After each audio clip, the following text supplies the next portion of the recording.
selamat sore seluruh peserta seminar. Selamat datang di program atensi seminar gratis yang rutin diadakan seminggu sekali, membahas tema tumbuh kembang anak dan remaja. Hari ini adalah seminar ketiga program atensi dengan tema overdependent pada anak. Tema hari ini akan dibawakan oleh Ibu Eva Silvana, MPC Psikolog. Halo Ibu Eva. Halo, selamat sore. Terima kasih Raina. Selamat datang para peserta seminar atensi hari ini. Hari ini saya dibantu oleh Raina Pratnya Paramita. Alhamdulillah sudah cukup banyak yang hadir hari ini. Mudah-mudahan ayah, bunda, rekan-rekan semua yang hadir siap untuk sama-sama berbagi, sama-sama belajar. Hari ini tema seminarnya adalah tentang overdependent atau manja pada usia anak. Ya, sebelum masuk ke materi saya lupa, ini sudah seminar ketiga. Kemarin ada beberapa permintaan, Bu Eva kok tidak memperkenalkan diri katanya selama seminar. Oke, jadi di seminar ketiga ini saya mencoba 1 atau 2 menit mungkin memperkenalkan diri. Nama saya Eva Silvana, saya adalah psikolog anak dan remaja. Basic pendidikan saya S1 profesi dan S2 di Fakultas Psikologi Universitas Padjadjaran di Bandung. Saat ini saya bekerja sebagai praktisi psikolog anak dan remaja di Klinik Tumbuh Kembang Jakarta. Hari ini saya dibantu oleh Raina Pratnya Paramita. Raina ini juga mahasiswi psikologi di Bandung. Itu mudah-mudahan seminar hari ini lancar, ya. Oke, kita mulai saja. Saya coba share. Oke.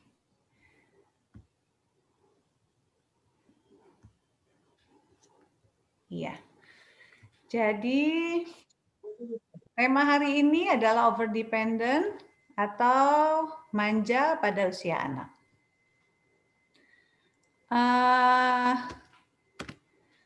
Oke. Overdependent itu saya overdependent itu saya agak kesulitan untuk mencari padanan kata yang tepat di dalam bahasa Indonesia, karena overdependent itu bisa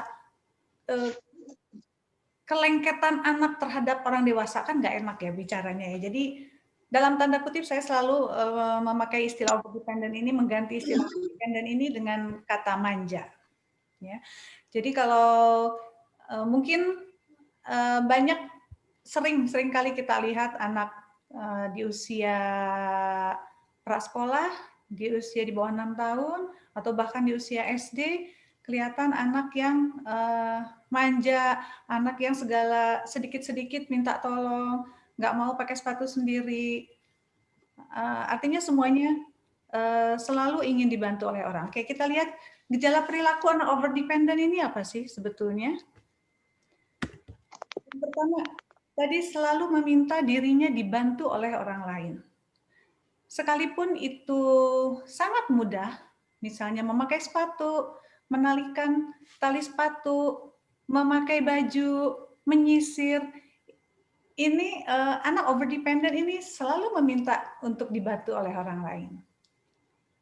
Kemudian, gejala yang berikutnya untuk overdependent atau manja ini merajuk. Merajuk itu apa ya? Kalau mungkin sering lihat anak yang misalnya, "Nak, tolong ambil ini." "Oh, aku nggak mau." Nah, merengek, merajuk gitu kan. Atau gejala lainnya menangis. Nah, ini yang paling sering nih, menangis, sedikit-sedikit menangis. Ini nggak bisa, menangis. Mainannya jatuh, menangis. Bukunya nggak bisa dicari, menangis. Gitu ya. Jadi gejala menangis ini paling sering ditemukan pada anak overdependent. Kemudian yang berikutnya, gejala berikutnya adalah menempel pada orang dewasa. Jadi selalu ingin didampingi oleh orang dewasa. Bisa itu figur ibu, bisa itu figur, kalau sekarang anak-anak kan banyak didampingi oleh mbak gitu ya, asisten di rumah. Jadi banyak sekali keluhan orang tua yang datang ke saya kalau di rumah, even itu mau ke kamar mandi aja sulit. Karena anaknya selalu ingin ada di samping ibunya. Jadi ini cenderung selalu ingin menempel pada orang dewasa. Atau saat dia baru masuk ke TK, sangat sulit untuk ditinggal oleh orang tua di dalam kelas. Jadi selama sekian bulan sekolah di TK atau playgroup, ibunya harus, mbaknya harus selalu tuh mendampingi dia di dalam kelas. Oke, gejala berikutnya. Nah, ini tadi anak sulit ditinggal. Ini hampir sama menempel pada orang dewasa atau sulit ditinggal. Sangat sulit ditinggal. Kemudian, jadi terbayang gejala perilaku yang ditampilkan oleh anak over dependent. Kemudian, kenapa sih kok anak bisa menjadi over dependent?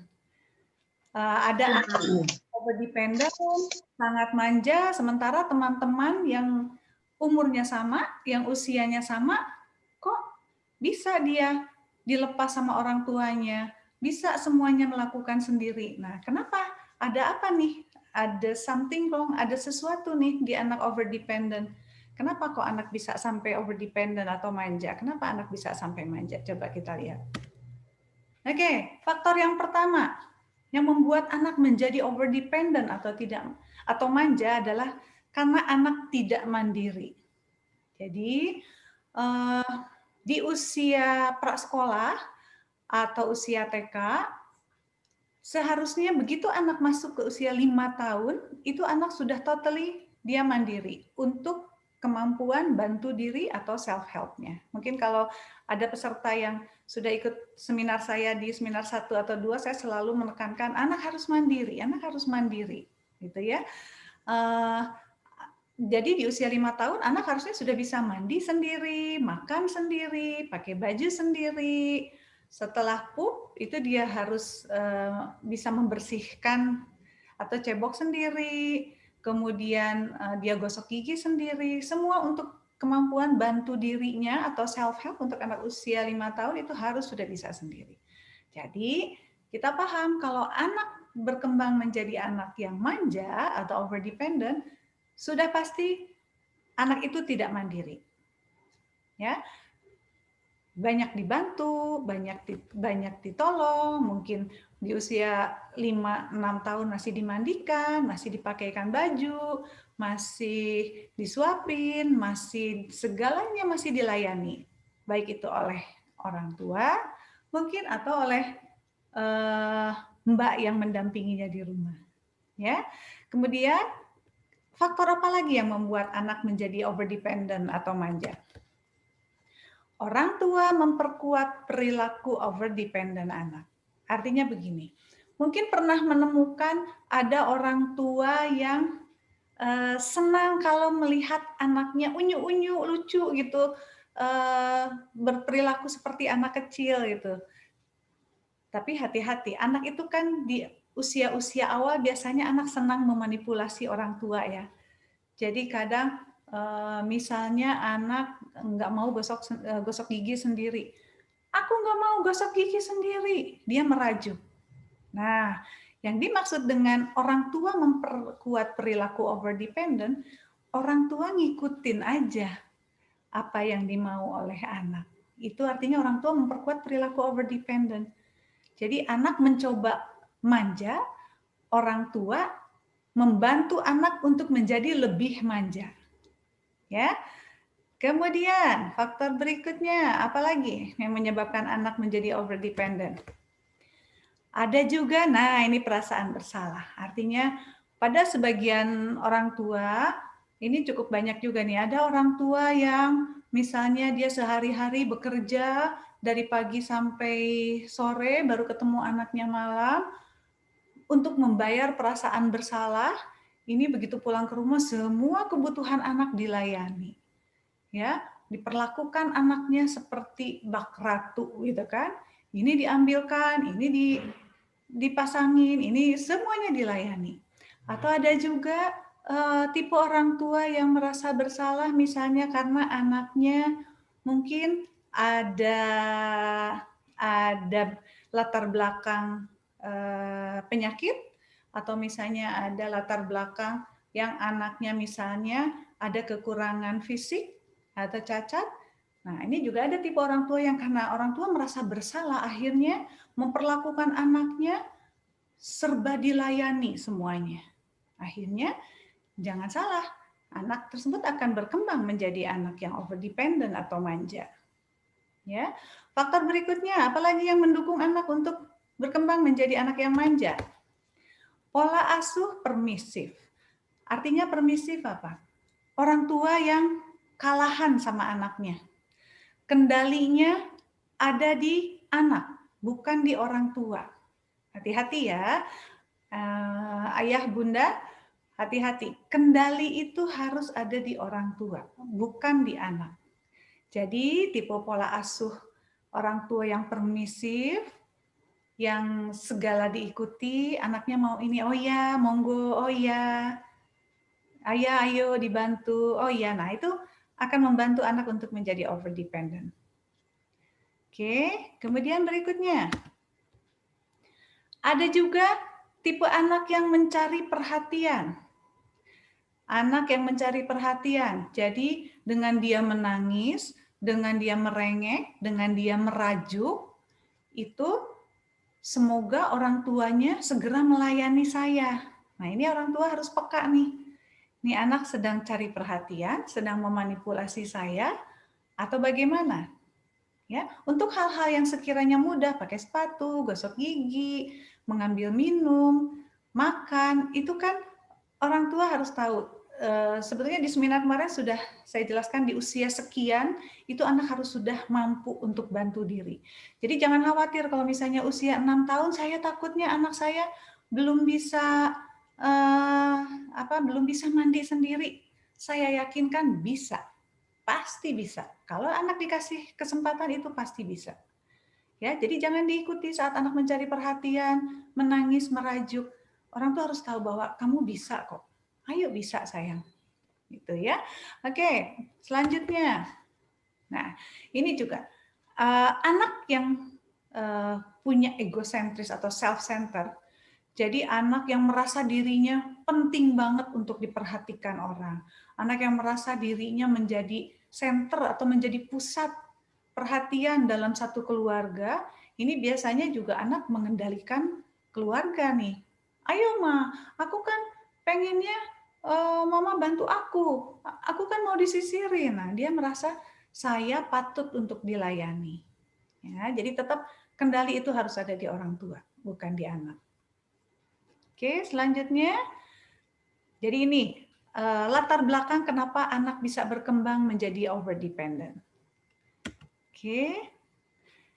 Yang terakhir, yang berikutnya adalah perasaan ditelantarkan. Nah, ini untuk sebagian anak yang mempunyai latar belakang, misalnya keluarga yang tidak bahagia, artinya orang tua cenderung tidak mencukupi kebutuhan kasih sayangnya kepada anak, atau bahkan anak dalam tanda kutip ini ditelantarkan, tidak diberikan kasih sayang, tidak diberikan perhatian, masing-masing sibuk sendiri, ayah kemana, ibu kemana.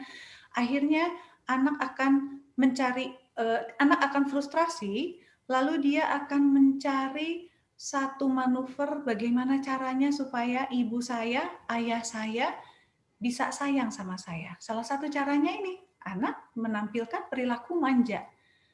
Perilaku merengek terus. Ya. Oke, berikutnya. Oke.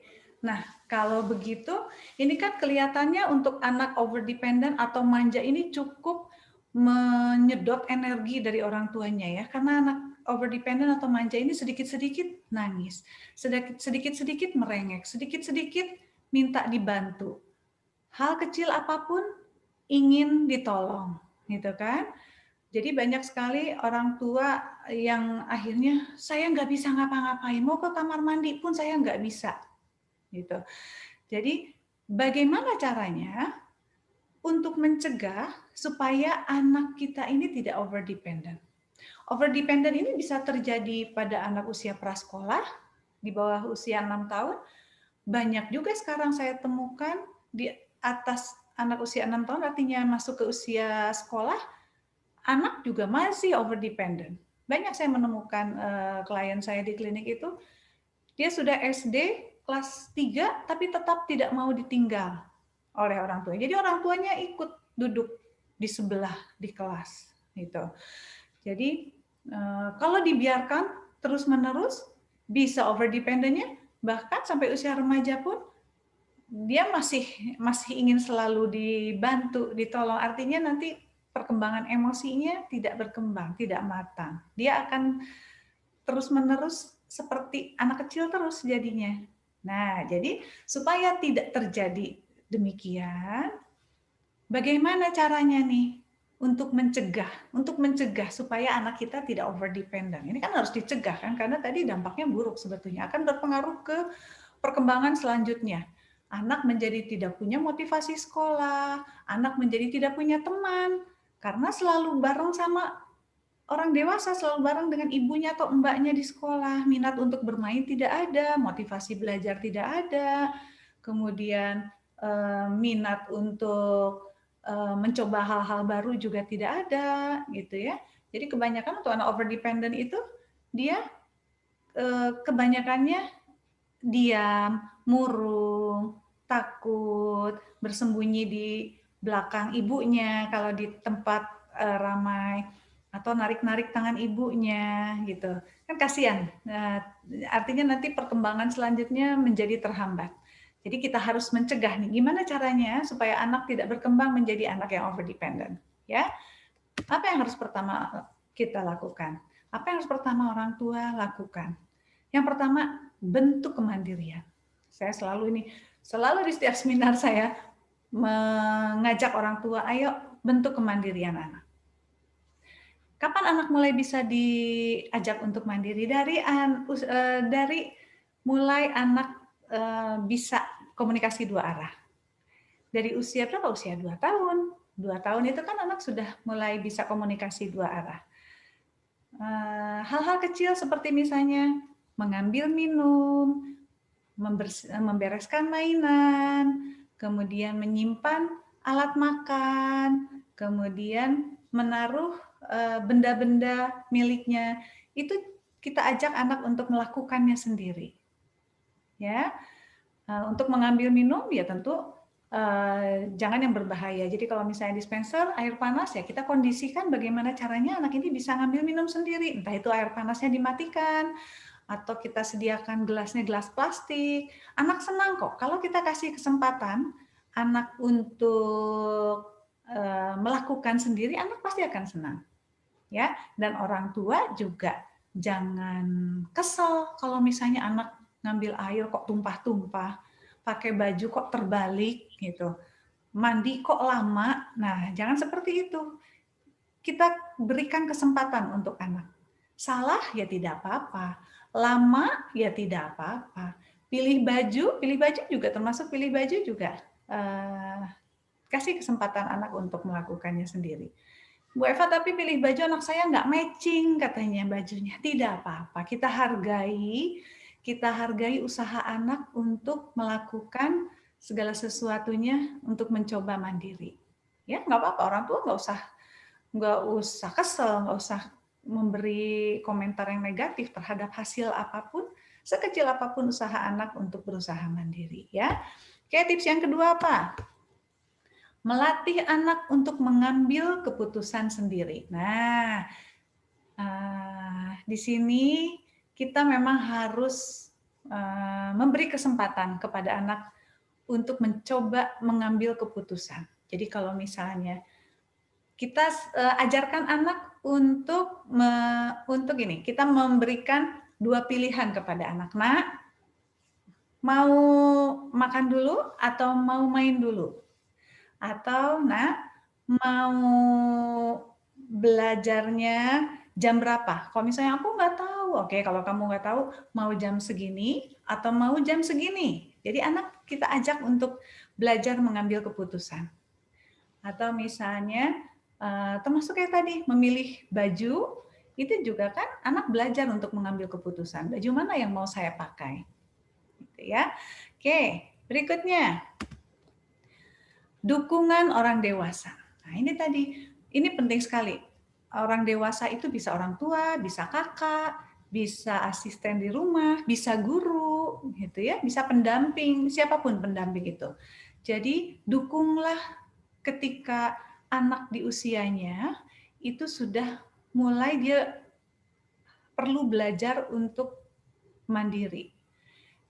Cara mendukungnya bagaimana? Yang tadi, jangan pernah melayani, jangan pernah menservis, gitu, menservis anak. Saya takut anak nggak bisa kok. Kita juga harus yakin bisa kok. Masa anak saya bisa mandi sendiri di usia 5 tahun? Bisa. Saya yakin bisa, gitu. Tapi tetap diajarkan. Misalnya gini, kalau misalnya mandi takut nggak bersih, orang tua atau mbak cukup berdiri di pintu kamar mandi, hanya instruksi saja, tapi tidak membantu. Ayo nak, punggungnya, ayo keteknya, tuh digosok lehernya, hanya instruksi saja, tapi yang melakukan tetap anak sendiri yang melakukan. Atau misalnya Bu Eva, saya takut gosok giginya nggak bersih. Oke, betul. Kalau untuk anak sampai usia 8 tahun itu koordinasi motoriknya kan belum bagus, untuk motorik halusnya belum bagus. Jadi untuk gosok gigi atau cebok pup, biarkan yang pertama melakukan adalah anak. Jadi misalnya gosok gigi nih, ayo nak kamu gosok gigi, anaknya udah gosok gigi nih. Setelah itu sini bunda cek. Bunda cek itu sebetulnya kita gosokin lagi, Bu, Pak. Kita gosokin, wah hebat nih, bersih nih, giginya keren, pinter kamu gosok gigi sendiri. Waduh, itu anak, satu pujian itu membuat anak semangat lagi untuk besok dia melakukan lagi sendiri gosok giginya. Ya, sama dengan tadi, habis pup, biarkan anak dulu yang melakukan sendiri. Ya, sudah selesai cebok pupnya, oke, bunda cek, bunda periksa. Nah, istilahnya bunda cek atau bunda periksa. Padahal selama ngecek itu kita cebokin lagi, Bu, biar kita yakin betul itu bersih. Tapi jangan lupa, tetap reward pujian itu harus sekecil apapun perilaku positif yang ditampilkan oleh anak, kita nggak boleh pelit pujian. Wah hebat nak, kamu pintar, udah bisa nih cebok sendiri, udah bersih, keren. Ya, besok cebok sendiri lagi ya, gitu. Wah itu satu pujian yang membuat anak menjadi semangat untuk mandiri. Oke, berikutnya apa? Orang tua tidak mendominasi. Nah, orang tua tidak mendominasi. Ini cukup banyak juga. Jadi di rumah itu kadang orang tua, rumah nggak boleh berantakan. Pokoknya awas ya. Kalau misalnya ini meler-meler ini kamu ngambil minum pecah segala macam, waduh, anak akan takut, anak akan terhambat keinginan untuk mandiri, keinginan untuk mencoba melakukan sendirinya hilang. Misalnya, udah bunda aja yang mengerjakan, bunda aja yang mandiin, nanti kamu nggak bersih. Bunda aja yang cebokin, nanti kamu nggak bersih.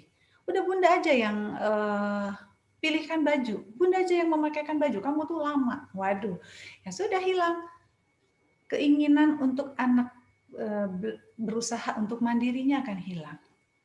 Ya, anak akan berkembang menjadi ya itu tadi takut salah, kemudian nggak pede. Kalau aku yang milih baju kok aku nggak pede ya, karena selalu bunda bilang udah bunda aja, itu pilihan kamu nanti nggak bagus apa segala macam. Jadi orang tua jangan pernah mendominasi. Ya, kemudian berikutnya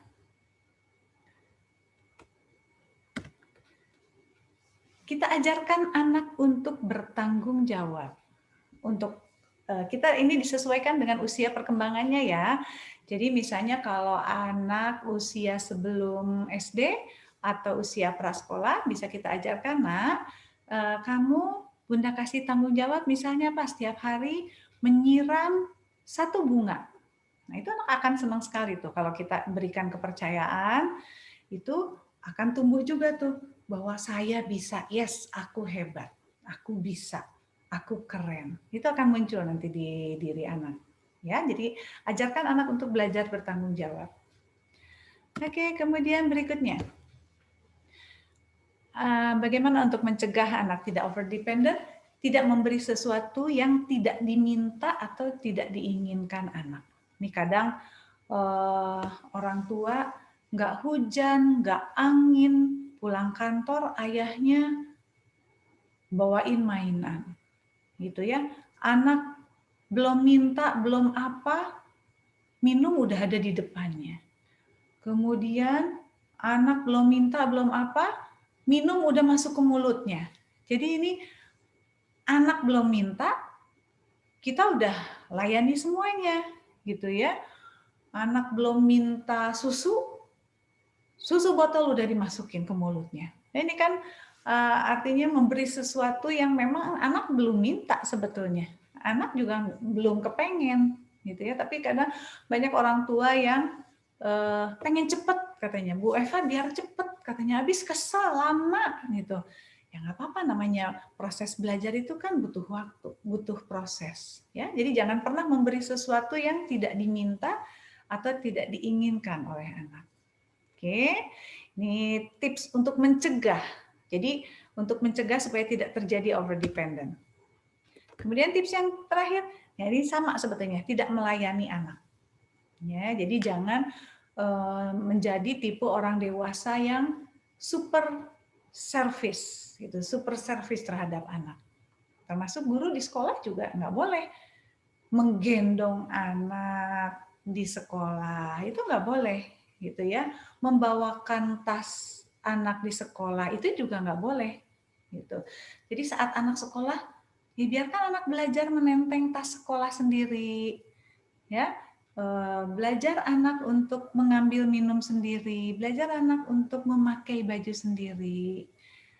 Saya yakin bisa kok, anak tuh bisa melakukan. Walaupun di awal-awal memang ada salah-salah sedikit, ada lama sedikit, ya nggak apa-apa, it's okay, namanya proses belajar. Ya, ini tips untuk mencegah supaya anak tidak over dependent. Oke, nah sekarang Bu Eva bagaimana kalau anak saya sekarang betul kata Bu Eva sudah kelihatan nih gejalanya nih ada di anak saya. Anak saya bener deh kayaknya anak saya manja nih over dependent. Terus apa yang harus saya lakukan gitu terhadap anak yang udah tanggung over dependent atau manja. Oke, tipsnya. Yang pertama, orang tua perlu membuat aturan yang jelas. Ya, jadi buat aturan nih yang jelas di rumah. Ayo nak, jadi sekarang kamu kan pinter nih, kamu hebat. Jadi udah kayak orang gede, ambil minum sendiri, mandi sendiri. Nah, itu kalau aturan tuh harus disampaikan. Ya, buat aturan yang jelas, kemudian aturan dari ayah dan aturan dari ibu itu harus sama. Termasuk aturannya juga harus sama nih dengan di sekolah. Kalau di rumah anak diminta untuk makan sendiri, begitu dia ke sekolah, ya dia juga harus makan sendiri. Guru nggak boleh melayani anak untuk makan, ya. Jadi harus satu suara antara ayah, bunda. Jangan sampai kata ayahnya makan sendiri ya nak. Ayo makan sendiri. Nanti dia merengek nih ke bundanya, bunda aku nggak mau makan sendiri. Oh ya udah sini, bunda bantuin, sini bunda suapin. Nah itu kan artinya tidak satu suara, ya hati-hati, nggak boleh seperti itu. Jadi kalau mau membuat disiplin pada anak, itu ayah, bunda harus satu suara. Kemudian harus konsisten. Konsisten itu apa? Terus menerus sama. Kalau hari ini makan sendiri, besok makan sendiri. Besoknya lagi makan sendiri. Jadi nggak boleh sekarang makan sendiri, besok disuapin, besoknya makan sendiri lagi. Anak akan bingung dengan aturan. Ya, kelihatan nggak konsistennya. Oke, kemudian supaya anak tidak untuk mengatasi anak over dependent. Respon positif saat perilaku positif. Yang tadi saya jelaskan saat anak, kadang kan anak itu sekali-kali pasti dia menampilkan perilaku yang positif. Artinya positif itu dia mungkin pengen nyoba ngambil minuman sendiri. Segera kita berikan respon yang positif. Wah, hebat kakak atau hebat kamu ambil minum sendiri. Jadi untuk bereaksi memberi pujian itu harus sesegera mungkin setelah anak menampilkan perilaku yang positif. Ya, berikan respon positif sekecil apapun usaha anak untuk menampilkan perilaku positif. Ya, nggak boleh pelit pujian. Oke, kemudian respon koreksi saat perilaku manjanya muncul. Jadi, misalnya anak menangis minta dimandikan. Jadi, sebagai orang dewasa kita bilang, Bunda kita nggak boleh marah, reaksinya tidak boleh marah. Orang dewasa tidak boleh bereaksi marah terhadap anak, cukup dengan reaksi tegas. Ini saya kembali sampaikan bahwa tegas dan marah itu berbeda. Tegas dan marah itu tidak sama. Ya, kalau marah itu ekspresi muka kita itu udah jelas. Kalau ekspresi muka kelihatan mata melotot, pipi tegang gitu ya, intonasi suara naik, kemudian belum lagi gestur tangan nunjuk-nunjuk atau berkacak pinggang, nah itu marah gitu ya. Tapi kalau tegas kita cukup sampaikan, nah Bunda nggak suka kamu menangis. Kalau kamu mau menangis, silahkan kamu selesaikan dulu nangisnya. Ya, kalau sudah selesai menangis, boleh diskusi dengan Bunda. Ya, tapi walaupun kamu menangis, Bunda tetap tidak akan memandikan. Kamu bisa kok mandi sendiri. Nah, itu tegas. Kita tegas terhadap anak, tapi kita tunjukkan bahwa kita juga sayang sama dia. Ya, jadi Bunda nggak suka ya, sayang ya. Nah, itu kan bukan marah. Ya, respon koreksi saat anak menampilkan perilaku manja. Oke, saat anak merengek-rengek. Nah, ini salah satu cara untuk mengatasinya, abaikan atau ignoring. Ya. Jadi, kalau anak kita merengek, minta, misalnya ada anak yang mau masuk sekolah, dia tarik-tarik tangannya, sembunyi di belakang badan ibunya, tarik-tarik baju ibunya. Orang tua tetap, ayo sayang, ayo. Gitu. Jadi abaikan, dia menangis, kita abaikan. Jangan anak menangis, terus kita, oh ya kenapa sayang, kenapa nangis, nggak perlu. Abaikan saja, seolah-olah tidak terjadi apa-apa. Ya, dengan kita mengabaikan, dengan kita nyuekin, artinya mengabaikan tuh nyuekin. Nah, dengan kita nyuekin perilaku menangis anak, anak akan merasa, ya nangis saya nggak laku lagi nih. Gitu. Karena kan anak ada masanya dia mencoba. Coba kalau saya nangis. Bunda mandiin saya nggak? Coba kalau saya merengek. Bunda ambilin minum saya nggak? Jadi abaikan. Ya, diabaikan. Cuekin aja. Tetap kita pada tujuan, ayo sayang, kamu ambil minum sendiri. Ayo Bunda antar. Gitu ya. Oke. Nah, kemudian tips untuk mengatasinya. Kita harus bisa mengatur reward dan konsekuensi. Artinya tadi, saat anak menampilkan perilaku, sekecil apapun perilaku yang positif, segera kita kasih reward. Reward itu belum jangan langsung dalam bentuk benda ya. Misalnya anak baru menampilkan perilaku ngambil minum sendiri, besoknya udah langsung dibelikan sepeda. Jangan langsung kepada benda. Cukup dengan senyuman, pelukan, jempol, kemudian pujian, atau kita kasih stiker bintang. Waduh, itu anak udah senang banget. Ya, atur reward sama konsekuensi. Kalau konsekuensi apa misalnya? Ayo kita buat perjanjian. Seandainya kamu tetap menangis nanti saat pergi ke sekolah, saat masuk kelas, nah nanti berarti kita nggak nonton TV selama 3 hari ya. Jadi ambil sesuatu yang sangat berharga untuk anak. Misalnya anak senang banget nih nonton TV, kita ambil sesuatu yang sangat berharga untuk anak, ya. Atau misalnya kalau misalnya kamu tetap menangis karena minta dimandikan, oke, berarti hari ini kamu misalnya nggak main apa, dia senangnya misalnya main Lego, nggak ada main Lego ya sayang selama 1 minggu. Nah itu konsekuensi. Ya, jadi jangan pernah memberikan konsekuensi itu mengurung di kamar mandi, memukul, memaki, jangan. Konsekuensi itu ambil sesuatu yang sangat berharga dari anak. Ya, itu tips untuk mengatasi. Kemudian yang berikutnya, beri kesempatan anak untuk mencoba. Yang tadi yang tadi menurut saya, jangan kesel kalau anak terbalik pakai baju, lama pakai baju, tumpah-tumpah, ngambil minum, ini misalnya salah menyimpan ini nggak apa-apa, kita kasih kesempatan. Namanya proses belajar itu pasti butuh waktu, butuh proses. Kita kasih kesempatan anak untuk mencoba, ya. Tetap didampingi. Kalau untuk anak usia di bawah usia 6 tahun tetap kita dampingi, ya. Oke, itu tips untuk mengatasinya. Sepertinya sih mungkin mudah-mudahan peserta sudah mendapat gambaran seperti apa over dependent, gejala perilakunya seperti apa, gimana supaya anak tidak over dependent atau manja. Kalau anaknya sudah manja harus bagaimana orang tua di rumah. Mudah-mudahan sudah mendapatkan gambaran itu. Oke, kalau paparan dari saya cukup. Terima kasih, semoga bermanfaat. Nah, ini sampai bertemu di sesi seminar berikutnya. Oke, sudah selesai, Raina?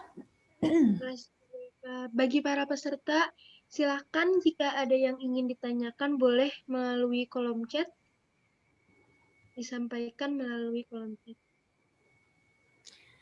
Oke, silahkan bagi ayah, bunda, atau siapapun peserta di sini, selamat datang. Ini ada beberapa mahasiswa dari IPRIJA, selamat datang, selamat bergabung di seminar program atensi. Yuk, silahkan bertanya, silahkan menuliskan di kolom chat, atau mungkin bisa open mic ya, Raina? Bisa Ibu. Silakan bagi yang mau bertanya, silakan menulis di kolom chat.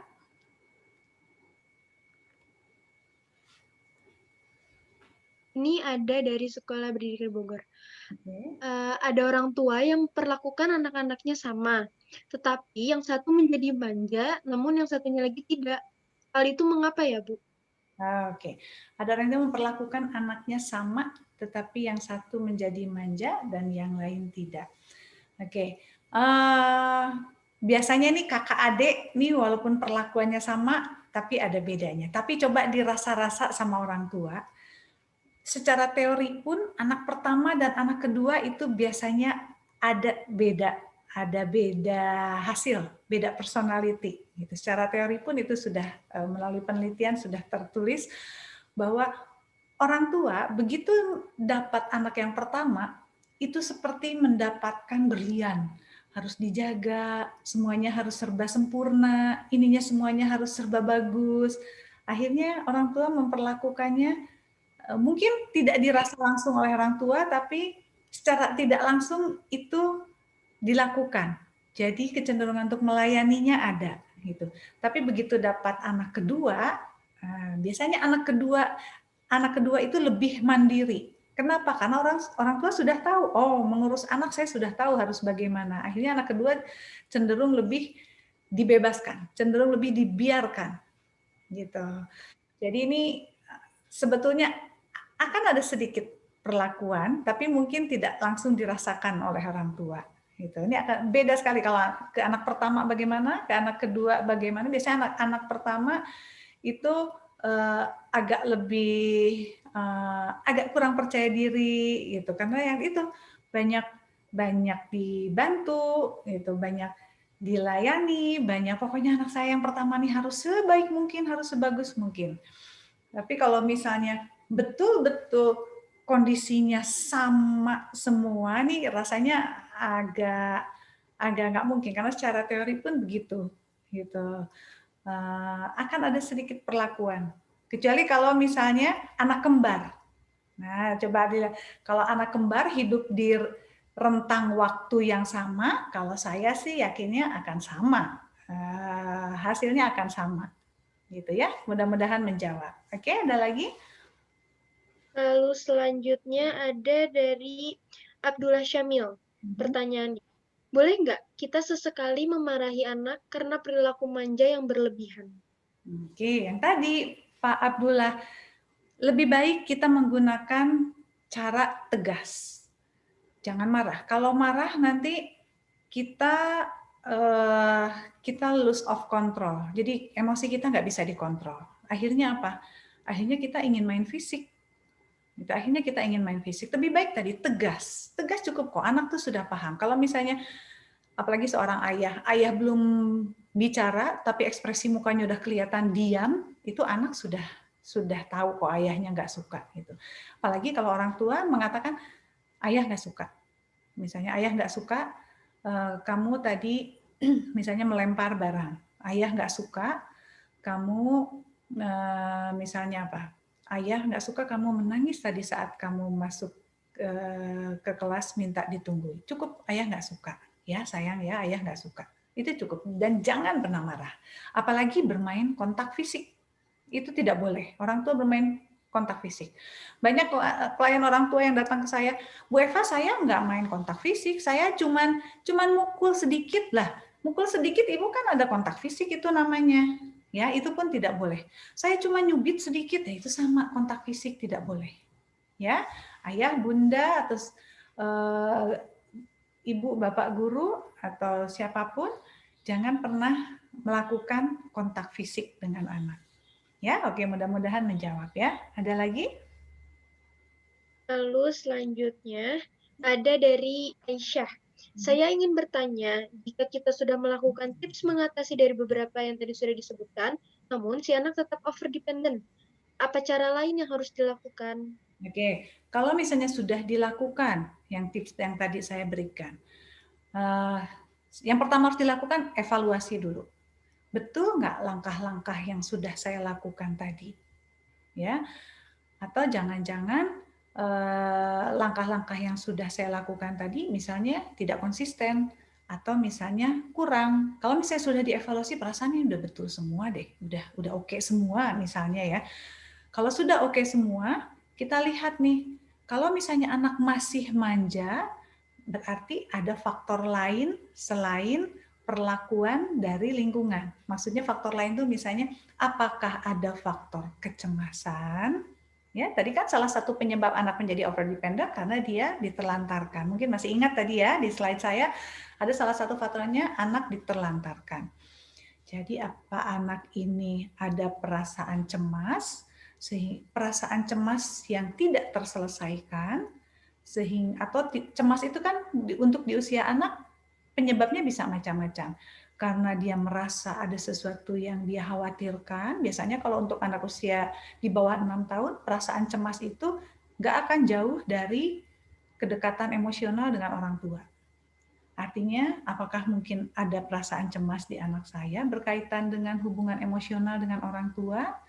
Nah, kalau misalnya sudah sudah dilakukan dengan baik dan sudah dievaluasi dengan baik, hasilnya masih belum kelihatan, itu sih apalagi kalau sudah terindikasi ada faktor kecemasan masuk di masalah ini, perlu dibawa ke ahli, ke psikolog.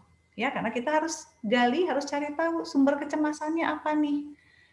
Kita harus ketahui dulu karena kalau sumber cemasnya belum ketemu, belum diselesaikan ya anak akan begitu terus gitu ya. Kecuali kalau misalnya setelah dievaluasi, oh iya ya, saya ternyata kurang ini nih, kurang pujian misalnya. Anak kalau salah saya tegur terus, tapi begitu dia berbuat baik, saya lupa nih ngasih reward. Jadi evaluasi dari orang tua juga perlu dilakukan. Ya, mudah-mudahan menjawab. Ada lagi? Selanjutnya nih ada dari Kori Khadijah Faredil. Ingin bertanya, dalam mendidik anak, antara anak kecil dan yang sudah besar, apa yang harus disamakan dan apa yang harus dibedakan? Yang kecilnya usia berapa, yang besarnya usia berapa. Coba nanti ayah bunda lihat lagi rekaman saya yang pertama kalau nggak salah ya. Jadi di situ saya jelaskan bahwa anak di usia sekian sampai sekian, apa yang harus dicapai. Jadi bagaimana orang tua harus memperlakukan. Itu sebetulnya di materi saya di seminar yang pertama gitu. Jadi perlakuannya harus disesuaikan dengan usia perkembangan anak, ayah bunda ya. Jadi nggak bisa disamaratakan. Jadi kalau kemandirian ya akan berbeda kemandirian di usia anak 5 tahun dan di usia anak remaja.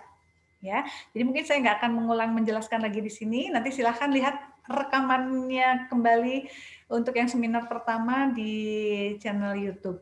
Ya, atau boleh buka di atensi.id. Oke, ya ada lagi? Selanjutnya ada dari Endi Arif Permana. Mbak, saya pengen tanya, mengapa orang tua membandingkan anak sehingga anak itu minder dan tidak percaya diri? Lalu bagaimana caranya supaya anak punya rasa percaya diri kembali? Oke, nah ini juga membandingkan. Ini juga satu kata yang sangat berbahaya dilakukan oleh orang tua, oleh orang guru, atau oleh orang dewasa terhadap anak. Kita nggak boleh pernah membandingkan, karena sudah jelas beda. Sudah jelas beda. Jangankan membandingkan adik dengan kakak.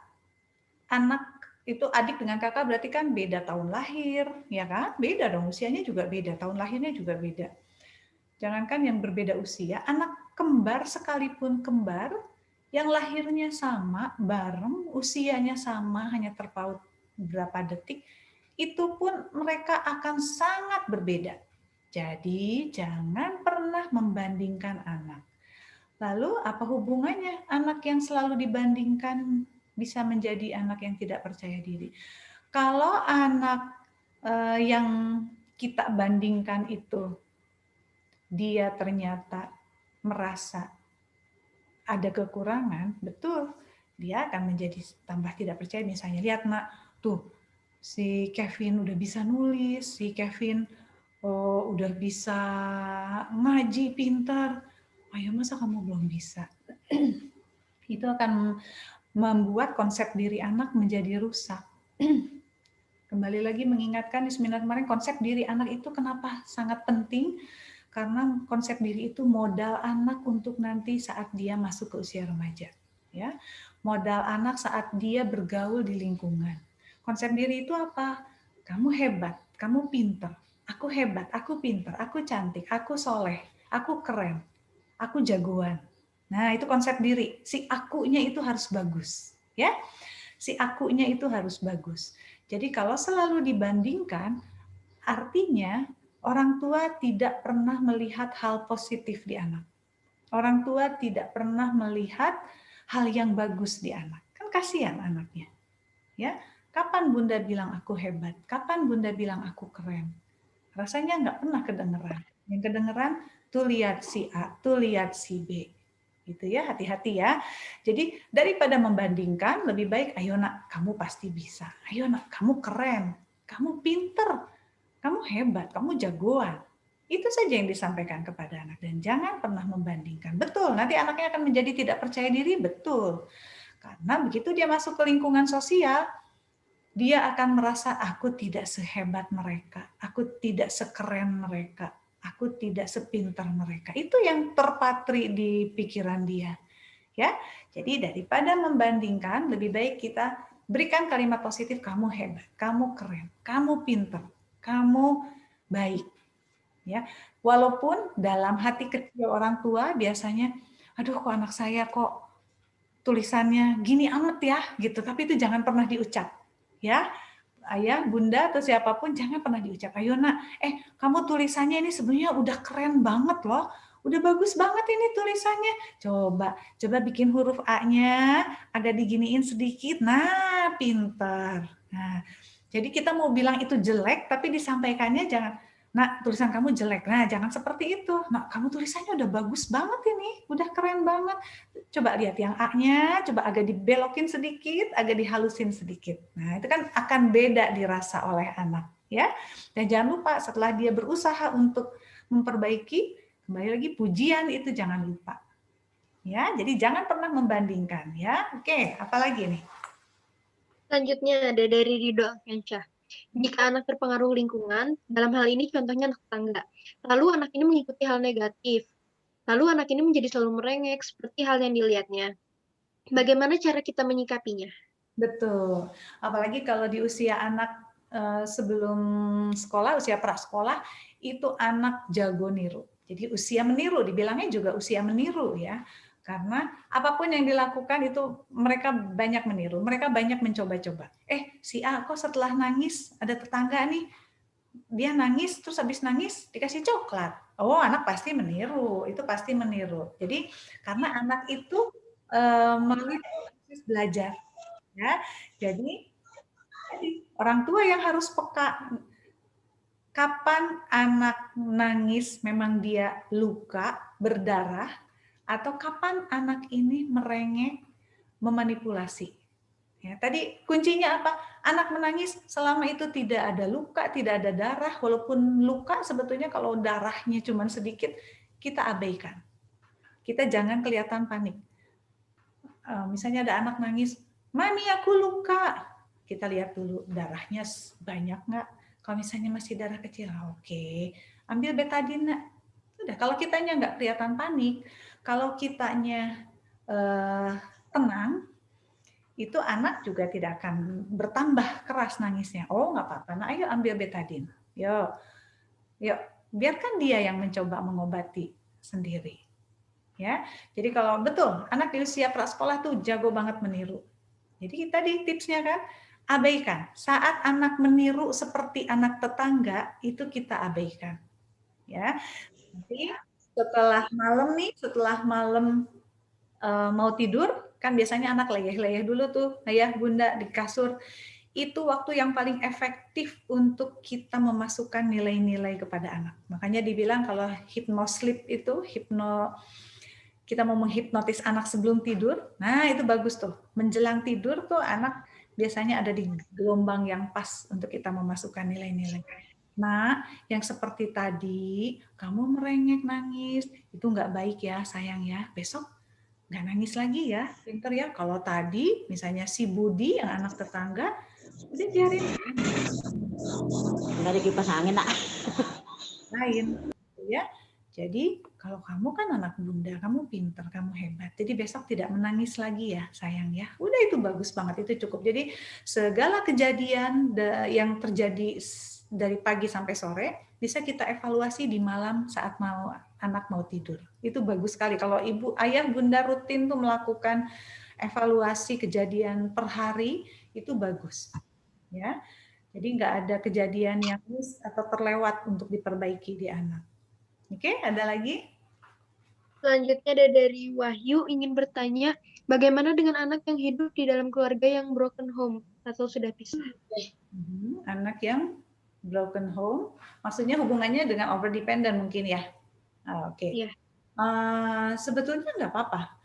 Anak yang dibesarkan dengan orang tua yang lengkap, artinya ada ayah, ada bunda, atau anak yang dibesarkan dengan single parent, sebetulnya nggak ada hubungannya dengan perilaku over dependent atau manja pada anak. Kecuali kalau anaknya sudah usia 2 tahun ke atas, kemudian sebelum bercerai, anak menyaksikan tadi kejadian yang luar biasa pada ayah dan bundanya, misalnya ayah bunda sering berantem, adu fisik, adu mulut, berantem hebat di depan anak, itu kan tadi salah satu penyebab anak menjadi manja itu merasa diterlantarkan, merasa tidak mendapat perhatian yang cukup dari orang tuanya gitu. Nah, jadi kalau anak sudah terpapar dengan peristiwa-peristiwa yang dalam tanda kutip mengerikan untuk di usianya, nah itu bisa menjadi over dependent. Tapi kalau misalnya anak yang dibesarkan dengan single parent dan anak yang dibesarkan dengan ayah bunda yang lengkap, itu nggak ada hubungannya. Jadi tetap bisa untuk orang tua yang single parent tetap bisa menerapkan dan mencegah anak supaya menjadi tidak over dependent. Ya, oke. Ada lagi? Selanjutnya dari Anissa, saya punya murid ABK di kelas, tetapi memang sangat manja sifatnya. Bagaimana ya mendidik anak ABK agar kita sabar menghadapinya? Oke, ABK-nya apa nih? Sebetulnya, nah itu, anak ABK yang tadi salah satu yang menyebabkan anak menjadi manja, itu karena perasaan bersalah dari orang tuanya. Kembali lagi bagaimana orang tua memperlakukan di rumah. Orang tua yang merasa bersalah karena misalnya anaknya ABK, sehingga orang tua di rumah cenderung melayani, nah itu yang salah. Gitu. Jadi mau nggak mau, tadi Ibu Anissa ya sebagai guru di sekolah bisa melakukan pendekatan pada orang tuanya bahwa anak ini tetap harus diajarkan untuk kemandirian. Self-help-nya harus bisa terbentuk. Jangan khawatir, anak autism, kemudian anak Down syndrome, anak ADHD, semuanya bisa untuk dibantu kemandirian untuk bantu diri. Ya, untuk bantu diri bisa kok. Bisa. Jangan pernah punya pikiran, aduh ini anak saya nggak mungkin bisa. Jangan, bisa kok. klien-klien yang datang ke saya itu saya ajarkan, ibu harus tega, ibu jangan khawatir, anaknya pasti bisa. Betul kok, kalau dari diri orang tuanya yakin anak saya bisa, itu akan kejadian betul anaknya bisa.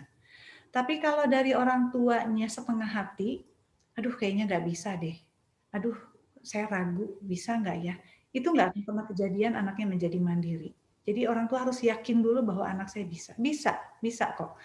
Kalau ayah bunda datang ke klinik saya, banyak anak-anak karena memang klinik tumbuh kembang, jadi pusat terapi untuk anak juga.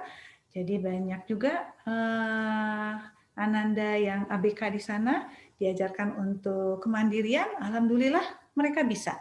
Alhamdulillah mereka bisa. Jadi tolong diajarkan di rumah pendekatan kepada orang tua bahwa anak ini tetap harus diajarkan untuk mandiri dan dibantu di sekolah, guru juga harus membantu anak untuk belajar mandiri, ya.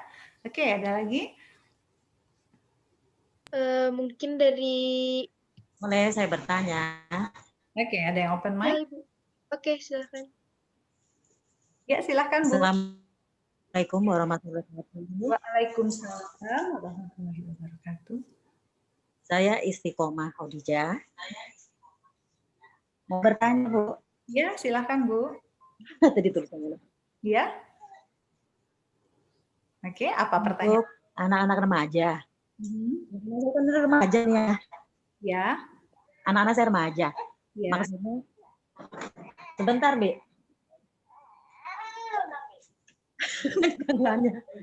Iya, ya, tunggu.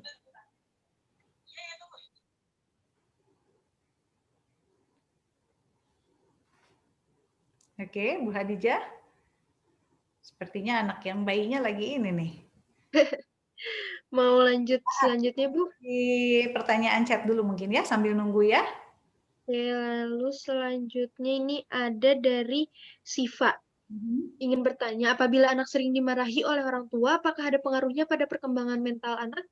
Oke, anak yang sering dimarahi sudah pasti ada efeknya terhadap perkembangan anak selanjutnya. Saya sering lihat tuh kalau misalnya di sekolah-sekolah suka melihat kok di rentang usia yang sama itu anak kok berbeda ya. Ada yang dia percaya diri, ekspresinya bahagia, ceria. Ada di satu sudut saya lihat ada anak yang murung, pendiam, bengong. Nah itu saya yakin perlakuan di rumah itu pasti berbeda. Ya, saya kadang suka akhirnya digali-gali, ya betul perlakuan di rumah ternyata orang tua yang pemarah, orang tua yang galak, orang tua yang mendominasi itu tadi kembali akan merusak konsep diri anak. Ya, apalagi kalau marah tuh kan kita lepas kontrol ya.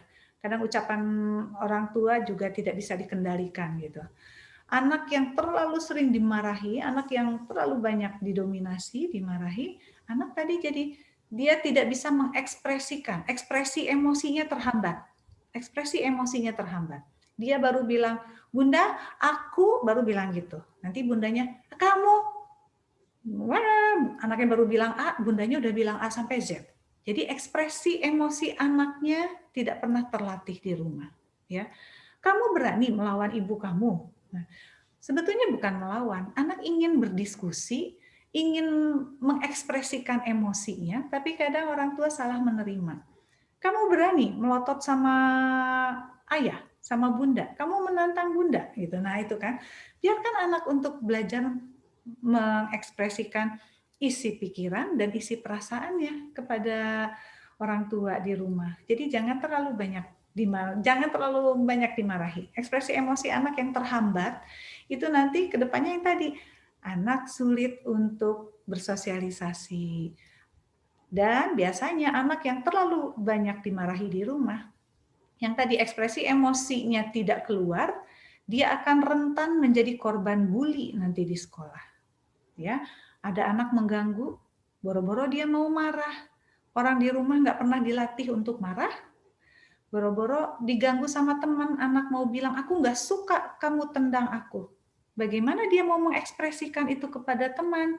Wong di rumah nggak pernah terlatih untuk bilang, Bunda aku nggak suka Bunda marah. Nggak pernah terlatih di rumah, ya akhirnya tidak akan keluar itu semua di lingkungan sosial. Ya, jadi kasih kesempatan anak untuk bisa mengekspresikan isi perasaan dan isi pikirannya di rumah. Ya, kasih kesempatan anak. Oke, ada lagi? Ini terlihat waktu pertanyaan terakhir mungkin ya Bu Eva. Ini ada berapa pertanyaan lagi, Raina? Masih lumayan banyak Bu. Masih lumayan banyak. Oh, oke. Coba nggak apa-apa kita agak sedikit lebihkan sambil nunggu Bu Hodijah. Tadi takutnya Bu Hodijah masuk lagi. Nggak apa-apa, coba. Boleh. Aku boleh motong nanya nggak, Ibu? Maaf. Boleh.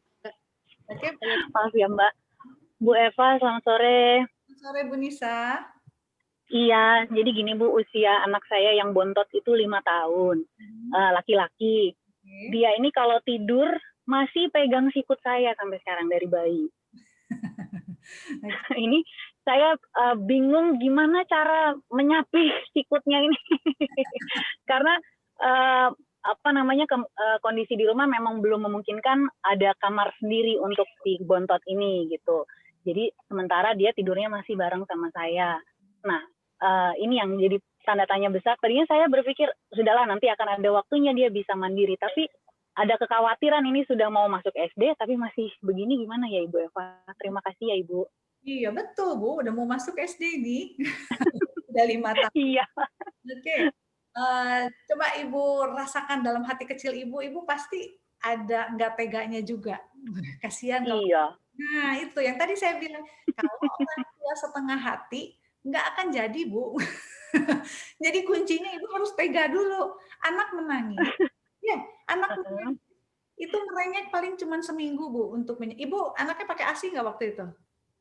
Pakai. Nah, coba Ibu rasain. Waktu menyapih ASI, kalau kitanya setengah, nggak akan pernah kejadian yang namanya menyapih. Tapi kalau kita... Tapi lucunya saya lebih tega nyapi asinya, karena waktu itu masih belum setahun. Udah saya sapi aja deh. Oh, oke. Kalau yang ini, karena dia udah bisa protes, udah bisa ngomong kan, jadi saya lebih bingung gimana ini ya, apalagi masih tidurnya masih bareng sama saya gitu. Perempuan, Bu? Kenapa? Anaknya laki apa perempuan? Laki-laki, Bu. Apalagi laki-laki. Ada ayah? Iya. Nah, berarti kalau tidur sama ibu, berarti sama ayah juga ya? Kebetulan saya single mom, Ibu. Oke. Ibu harus tega. Ibu harus tega. Jadi, Ya. Ibu coba reward dan konsekuensinya Ibu jalankan ya. Saat dia, ayo kamu bisa nak. Pokoknya kalau kamu bisa nggak pegang, wah besok pokoknya Bunda ajak jalan-jalan ke Indomaret misalnya ya. Jadi kalau Ibu takut nangis, memang pasti nangis Bu. Takut gelisah nggak bisa tidur, memang pasti nggak bisa tidur. Tapi kejadian itu paling hanya seminggu. Gelisah-gelisahnya, merengek-merengeknya paling cuma seminggu. Setelah seminggu itu dia jadi terbiasa. Ya, jadi kuncinya Ibu harus tega dulu. Ibu harus tega dulu. Ya, bahwa ini. Dengan reward yang dijanjikan untuk kasih apa itu apakah nggak apa-apa Bu?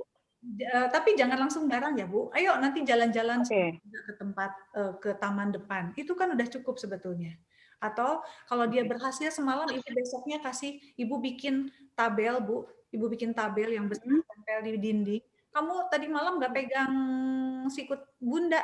Bunda kasih bintang ya. Aduh itu udah berharga banget tuh Bu buat anak. Wah kamu hebat, keren. Kamu hebat, keren. Ya, itu dikasih gambar bintang pun anak udah bahagia banget Bu. Ya, tapi konsisten ya, harus konsisten ya Bu. Jadi kalau malam nggak pegang sikut, besok juga nggak pegang sikut. Ya, tapi jangan lupa pujiannya nggak boleh pelit pujian ya Bu. Iya, oke Bu Eva, terima kasih banyak. Iya. Nah. Oke, ada lagi Raina? Kembali lagi. Mohon maaf Bu. Silahkan. Ya. Saya ingin ini, kan tadi sebelumnya Ibu sempat bilang katanya kalau ketika si anak merengek itu cukup cuekin aja ya Bu. Ignoring, betul, abaikan. Iya, abaikan. Tapi ada ini juga ketika si anak nangis terus didiemin, nangisnya makin kejer, lama-lama si anak bisa kejang gitu Bu, sampai kejang gitu. Itu harus gimana? Ini untuk kasus yang kejang ya Pak? Iya. Oke, untuk kasus sampai kejang karena dicuekin terus nangisnya didiemin. Untuk kasus yang kejang berarti. Nah, itu kan untuk kasus-kasus yang spesial ya, untuk kasus yang spesial. Nah ini Pak, untuk yang kasus spesial, sebetulnya kalau Bapak bisa mengkondisikan mulai dari sekarang anak dibentuk mandiri, itu nanti yang namanya nangis kejer-kejer di usia-usia berikutnya tuh nggak akan muncul, Pak. Jadi karena anaknya spesial ada kecenderungan untuk kejang, semakin Bapak diikuti yang tadi, mungkin ada sedikit dari Bapak karena anak saya suka kejang, maka saya cenderung untuk melayani anak. Nah, coba untuk itunya dihilangkan dulu ya Pak. Karena kalau Bapak terus punya pikiran anak saya suka kejang, maka saya harus melayani. Kalau terus Bapak artinya kalau Bapak terus melayani karena alasan kejang tadi, malah kasihan nanti anaknya. Anaknya akan menjadi tidak mandiri, nanti ke perkembangan berikutnya tetap nanti nggak akan optimal. Jadi kita kondisikan. Tadi kan selain diabaikan kan masih banyak cara yang lain, Pak.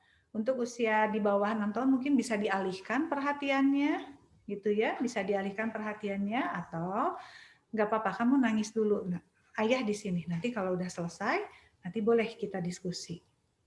Boleh tetap dampingi, tapi kita sampaikan kamu selesaikan nangisnya. Atau Bapak boleh peluk.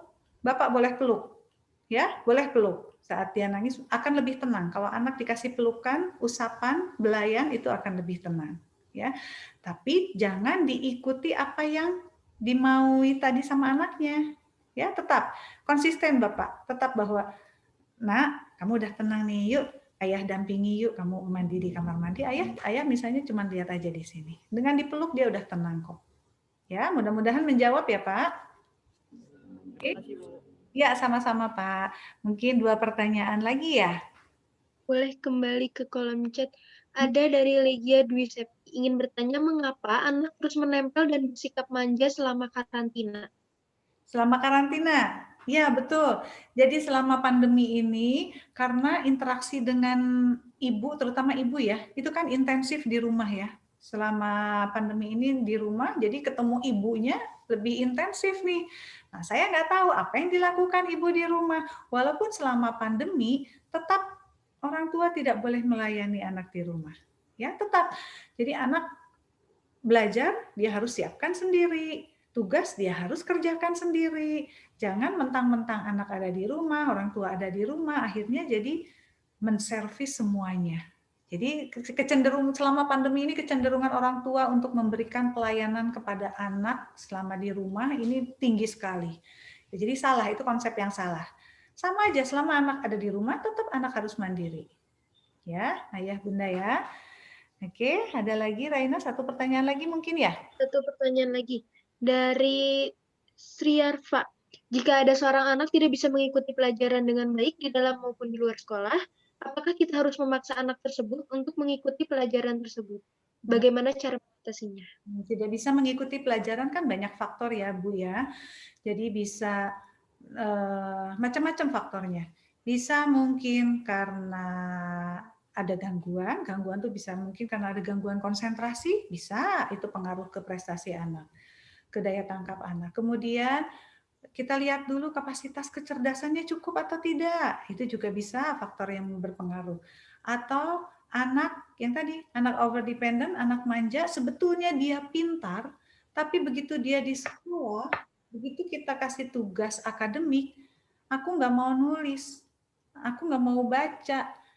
Kenapa? Karena anak yang manja itu tidak terbiasa menyelesaikan masalah, karena semua masalah diselesaikan oleh ibunya, gitu ya. Jadi begitu ketemu soal yang susah, aku nggak mau, baca pun aku nggak mau. Gitu. Jadi kalau anak tidak bisa mengikuti pelajaran itu banyak faktor sebetulnya, Bu. Jadi harus coba Ibu analisa dulu nih. Kalau misalnya enggak, anak saya udah mandiri, udah bagus misalnya ya. Lihat sekarang fokus anaknya bisa enggak bagus, dia bisa duduk tenang misalnya ya, bisa duduk tenang, cek lagi. Nah, untuk yang di ujungnya sebetulnya bisa di akhirnya tuh cek ke tenaga profesional, kita lihat kapasitas kecerdasannya cukup atau tidak. Gitu ya. Apakah harus dipaksa? Jangan dipaksa gitu. Tergantung usia berapa Bu, apalagi kalau usia prasekolah di bawah 6 tahun, anak harus happy, anak harus senang. Jadi jangan pernah memaksakan belajar untuk anak. Belajar itu harus menjadi hal yang menyenangkan buat anak.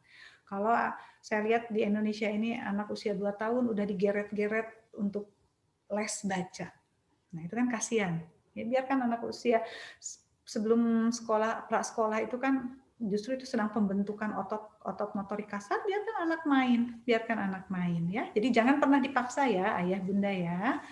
Oke, ini sepertinya pertanyaannya banyak sekali. Mohon maaf ayah bunda, mungkin boleh untuk pertanyaan bisa nanti buka website atensi.id. Nanti kalau pertanyaan-pertanyaan yang tidak terjawab, mungkin bisa dituliskan ke email atensi.id, insya Allah. Nanti saya buka, saya jawab di sana ya, ayah bunda ya. Sekali lagi saya mohon maaf karena keterbatasan waktu. Oke, ya. Mungkin dicukupkan untuk sesi tanya jawabnya ya, Raina ya. Oke, baik. Sekali lagi terima kasih Bu Eva atas pemaparan materinya dan jawaban-jawaban atas pertanyaan-pertanyaannya. Untuk teman-teman seluruhnya, Bapak Ibu, boleh untuk dinyalakan dulu kameranya karena kita akan melakukan sesi dokumentasi. Oke, yuk kita sama-sama buka videonya. Kita foto bersama sebentar ya. Boleh dihitung, Raina? Baik, di sini ada 3 page. Untuk masing-masingnya sebentar ya. Kita mulai dari page 1. 1, 2, 3. Oke, sebentar. Saya pindahkan dulu. Untuk page selanjutnya. 1, 2, 3. Oke. Sudah mungkin Bu Eva. Oke. Untuk para peserta yang hari ini hadir, untuk minggu depan kami tunggu kembali kehadirannya di seminar atensi. Untuk sesi pembicaranya saya, sebetulnya saya di bulan Oktober ini udah 3 kali nih berturut-turut saya terus pembicaranya. Jadi di bulan November di minggu depan itu sudah mulai teman-teman saya nanti yang akan membawakan materinya. Ya, jadi ada banyak, ada dokter, ada psikolog, ada juga di bagian seni juga ada, nanti juga ada untuk pakar bisnisnya juga ada, jadi tetap hadir di seminar atensi ya. Ditunggu kehadirannya di minggu depan. Oke, terima kasih banyak. Semoga bermanfaat. Assalamualaikum warahmatullahi wabarakatuh. Waalaikumsalam warahmatullahi Terima wabarakatuh. kasih. Ya, Bu Eva. Waalaikumsalam warahmatullahi wabarakatuh. Terima kasih, Eva. Pak Syamil. Alhamdulillah Samil. Abdullah